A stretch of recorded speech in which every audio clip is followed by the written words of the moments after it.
I read another one of these.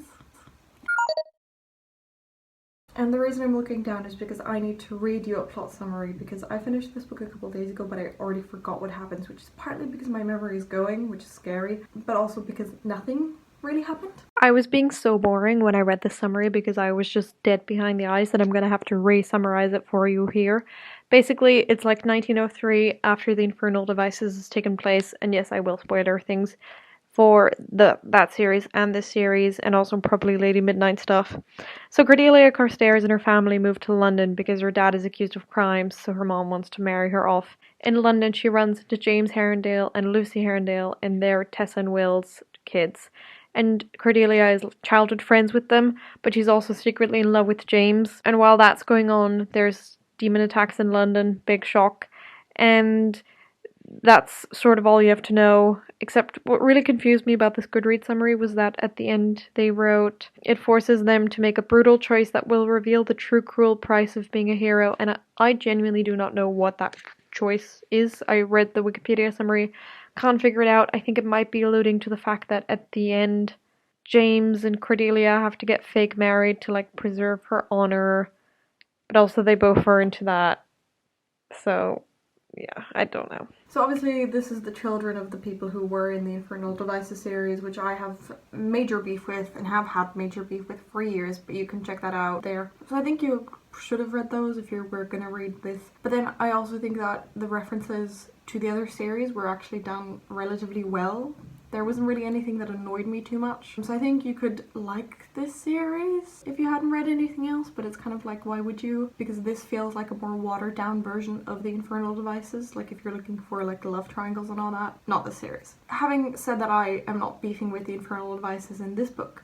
I just don't want anyone to think that I ever forgave Tessa. And also someone on Reddit pointed out to me how funny it is that her only point of view in this book is her having sex. And that makes me feel strange. So the way I'm going to structure this is that I'm going to talk about the characters now, because there's just no plot for me to really discuss that I care about. And I think the first critique I have, and I read some stuff about this book on the subreddit for the Shadowhunters, and I read quite a few Goodreads reviews just to kind of see what the general consensus is, and people agreed with me that there's just too many characters. And in the series with Lady Midnight, it kind of, even though there were all these characters, because you were introduced to them more gradually, or because they were maybe more distinct from each other, I don't think that was as big of a problem. But in this series, it felt like the author decided that everyone needed to be a main character, and everyone needed to have a POV, and it needed to switch around so much that it felt like no one was the main character in the end. And it also felt like the most interesting characters were the ones that were the least developed, which I'll get to later. But let's start off with talking about Cordelia, because I would say she's the main character.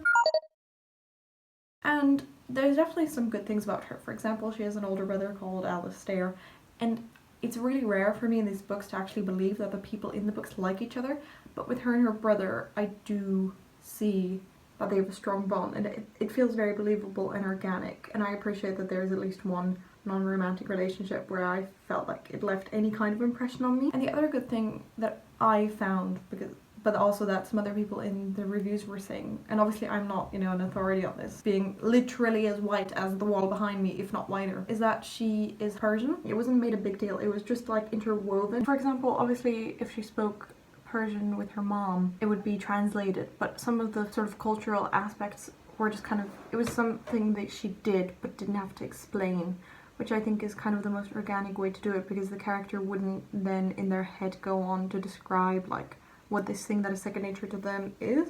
And I think it should be like on the reader to learn more if they want to. And someone pointed out in one of their Goodreads reviews that it was a lot better than Jem, because he's technically, I don't even remember where he was from, but it was definitely not, that definitely did not feel organic. The only problem I have with Cordelia, other than that she's like a tiny bit boring, is that compared to the other main female characters we've had in our series, Clary Frey can go to hell. Tessa can go to hell. Horrible, annoying main character. Emma's alright, and Cordelia's just a bit like, just a bit bland. The only moments where she's annoying is when Claire tries to make her seem like she's this girl boss, which she just isn't. Like there's, for example, this one moment which is so strange. They're in the supernatural saloon, and I don't even understand what happens.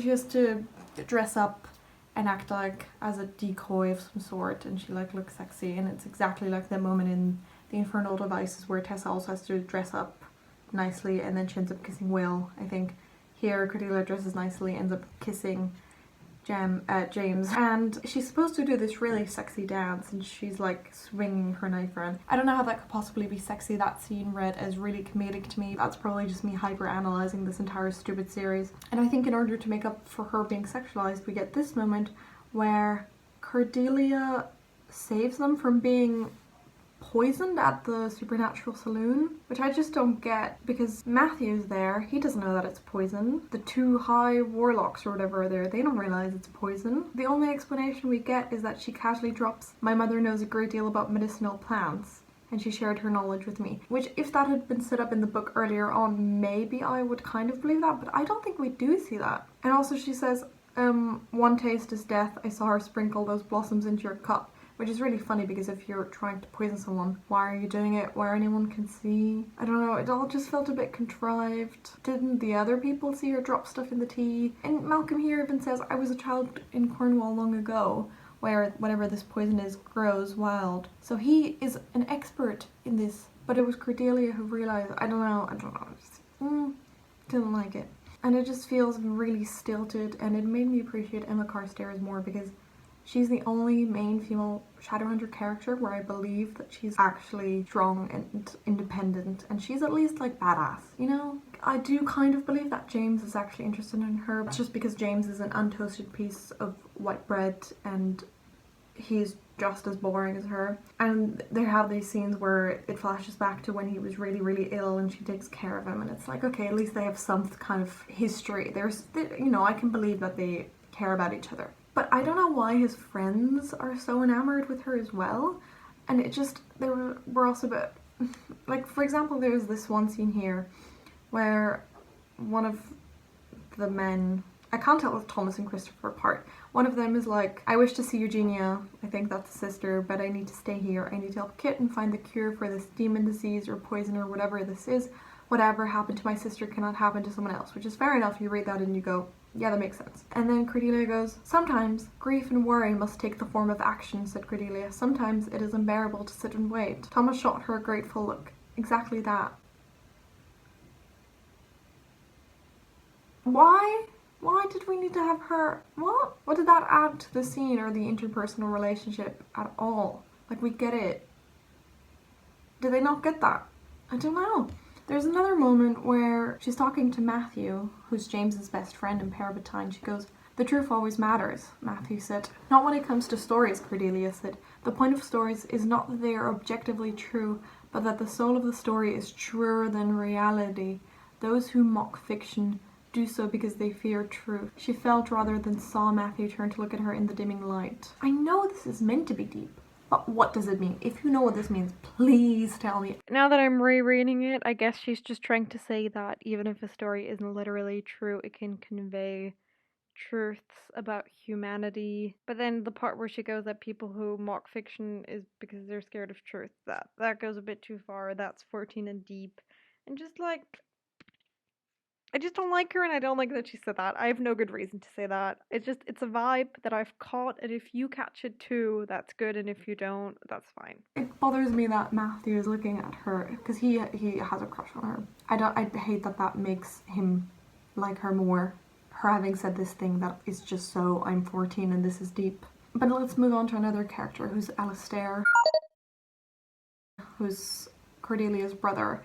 And the problem with him is that he felt a bit like, I think it was Gabriel from the Infernal Devices, where basically he's like mean to them and then he turns into their friend. And he hasn't turned into everyone's friend yet, but I feel like he will. So it just, you see how it's hard to distinguish the characters already because there's so many of them. But then because they're also similar to the other characters in the other series, they're not really people, they're one big blur of character.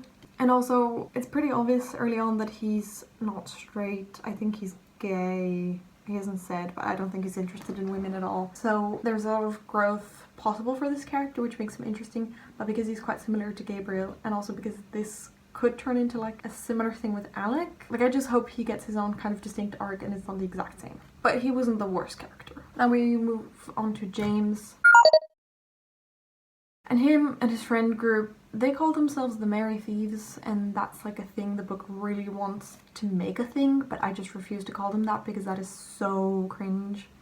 And he's sort of like the center of this friendship group that's really bland and boring, and like I said, I can't tell Christopher and Thomas apart. So I think there's a problem where Claire didn't want to make him too much like Jace or too much like Will, who's his dad.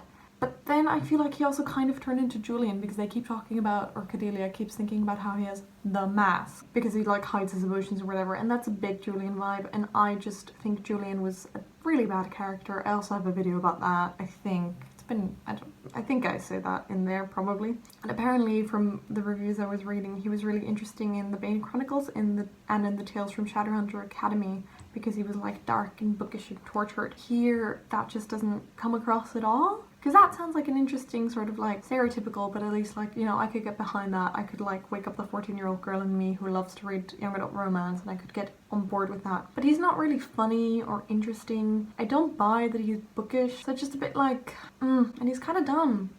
Like a lot of people were saying James Herondale is really dumb, but I'll get to that when we talk about Grace. James's best friend. And he's probably, so far, the most interesting character because, well, at first he reminded me too much of Mark because they're both big and strong and bisexual and their names start with M. But that sort of got better throughout the book. And just because James is a bit lackluster, I think the relationship between those two feels lackluster. But Matthew, for himself, is interesting.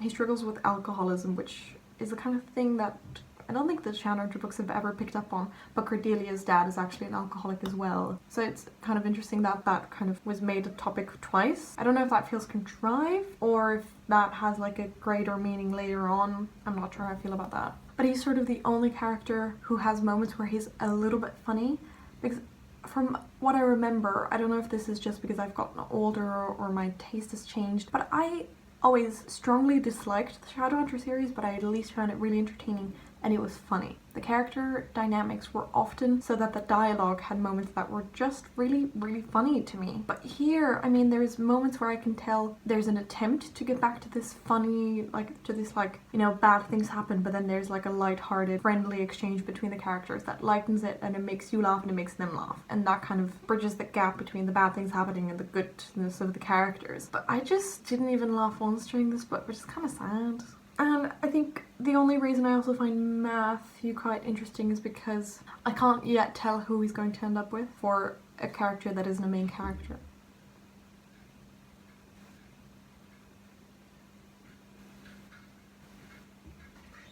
That is saying a lot because it's kind of implied that he's going to have a relationship, or that he likes Lucy, but then that is kind of discredited. But then he also likes Cordelia. I don't know where that's gonna go. I just feel like there's some potential here at least for it to be interesting. Now let's move on to Grace, who's the girl that James would always spend the summer in Idris next to her house, and then they would secretly talk when they were children and like hang out together, which she seemed okay at first as a character, but just because this is a Cassandra Clare book, my incest sensors were on.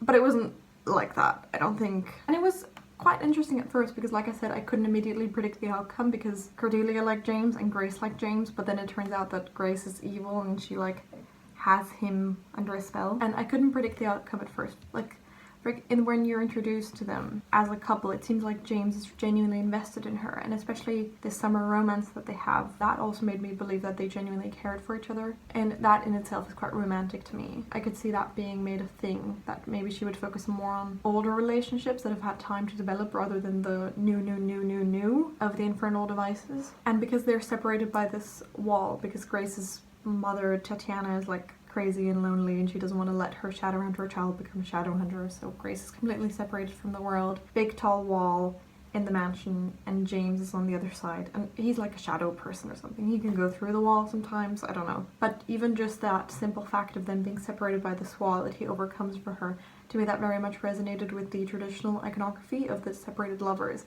and I thought that maybe they would carry that on and then that would become like an interesting sort of slow burn relationship where Cordelia could then learn to kind of like see James as just a friend and she would find someone else. I think maybe that could have been a good character development kind of plot for everyone involved. Then it becomes clear quite early on that actually Grace is the villain and is probably just going to die, and then Cordelia and James can be paired up neatly. And they hint at the fact that he doesn't actually love her a lot. Like, for example, his sister Lucy says James used to feel pity for her, and then it seems that somehow he fell in love with her, which is odd, really. I've always thought of pity as the opposite of love. You know, things like that. And then it turns out Grace just gave him this bracelet, and she can, like, put men under a spell, and then he, like, falls in love with her. And then this is kind of the bit where it bothered me that James is so stupid, because he thinks about taking the bracelet off, and when he takes the bracelet off, he stops liking Grace. He puts it back on, and then he's still enamored with her, and then on his wedding day he's like, I should take this off, but then he just doesn't, and it's like, just take it off, I know you're under a spell. But then I wish it were more intense than this, like, wishy-washy bracelet. If you're gonna go down this, like, he's compulsed to do this thing route. It just feels a bit frustrating. Like, give him a better reason why he can't give up Grace, or why he can't take up the necklace. And also, now that we're talking about Grace, I think it's important to talk about the fact that all female characters in this book weaponize sexuality, and I think maybe that's true for all the books, I don't know. You have Cordelia with the dancing and then her dressing up, and then you have Grace who has the bracelet, and she also kisses Matthew. She makes him kiss her because that can be used against him. And then there's Anna, who's a character that's based entirely on sexuality and how she dresses, which is technically representation because she's gay. I think gay, she's only interested in women. But there isn't much else to her. And then the other female character who doesn't weaponize sex, but that's just because she doesn't do anything at all. And speaking of Lucy, she is very juvenile in a lot of different ways, but I think this girl is gonna fuck a ghost. Yeah, that's all I have to say about that. As far as the romances go, there isn't really anything I am interested in. I'm not interested in Lucy and her weird ghost. James and Cordelia are boring, which is annoying because, as demonstrated by To All the Boys I've Loved Before, the book, not the movie, fake dating can slap. It can absolutely slap. This does not slap. I've already started the next book. Doesn't do it for me at all. And maybe Lucy and Matthew could be interesting because it's clear that he likes her.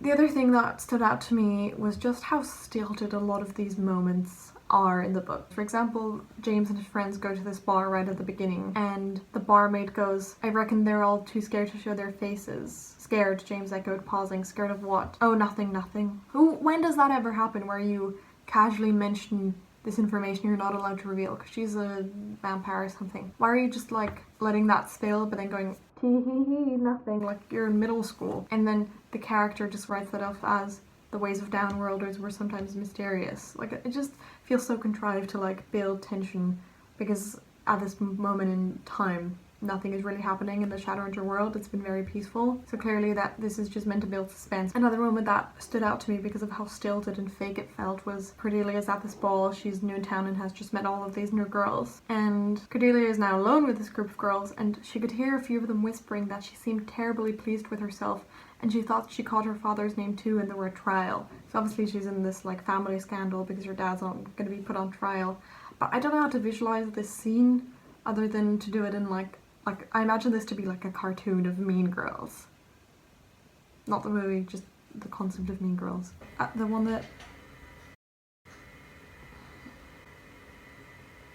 that probably stood out to me the most is this one, where they're meant to be training. Then the next day he went to train with Lucy and Cordelia. Cordelia had brought with her the Carstairs' famous sword, Cortana, which James had long wanted to admire up close. This is also weird. He didn't get a chance though, because 10 minutes into the first exercise he collapsed in a sudden spasm of unbearable pain. The girls cried out and ran to him. He had crumpled like a puppet with its strings cut, and only the years of training he'd already put in kept him from accidentally falling onto his own blade. By the time he realized where he was and what had happened, he was on the floor. I just picture this like a melodramatic silent movie where it's just incredibly overacted visually, like in the face and with the movements, because they didn't have the sound to make up for it. It reads very fan fiction-y. Oh, this was also another terrible moment. So Anna, the sexualized one, is like seducing this, I don't know, I think she used to go out with this woman called Arabella, who's a mermaid. And then we get this moment between the two. Arabella leaned into Anna as she spoke, and Anna's scarred fingers drifted nimbly through the waves of the mermaid's hair. Tiny fish, small as sparks from a fire in bright blue, stirred when disturbed and leapt from strand to strand, chasing Anna's movement. My lovely, your hair is like a beautiful stream, Anna murmured, because there are fish in it.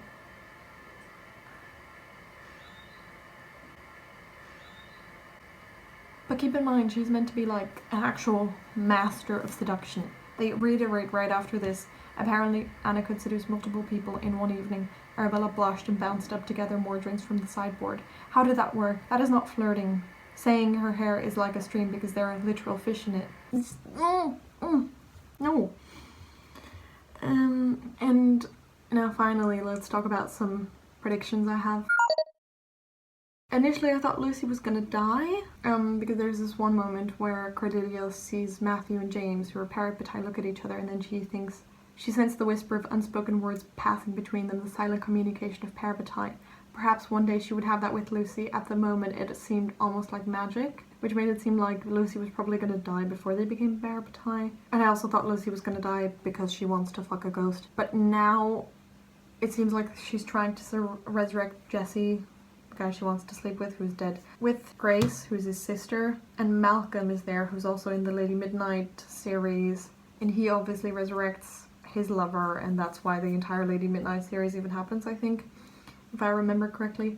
So if they find a way to make necromancy work without it being evil, then I'm gonna be like kind of pissed, because like, does that not then debunk the entire other series? But then also, it is the Shadowhunter world, and I feel like there's just be a Deus Ex Machina of the angels coming down and like helping them, and then it'll be fine. My predictions for Matthew are that he doesn't actually like Lucy, so I think Lucy will either get with the ghost who will be resurrected, or she will die, but I don't think she will be with Matthew. And I think because Matthew is bisexual, it could be like, I don't know, maybe it'll be really random, like Matthew and Alistair or something, even though I think Alistair will get with one of James's friends because they met in Paris. I think it was Thomas, I don't know. I think Grace is gonna have to die, like I said, because she can't be neatly paired up in a couple unless it's like Anna ex Grace, but I don't think so because I already can tell who Anna will be paired up with. None of this was entertaining because the book wasn't entertaining. That's my excuse. That's why me reviewing it isn't entertaining either. But I do think that maybe now that the characters are sort of set up, the next book has the potential to be better.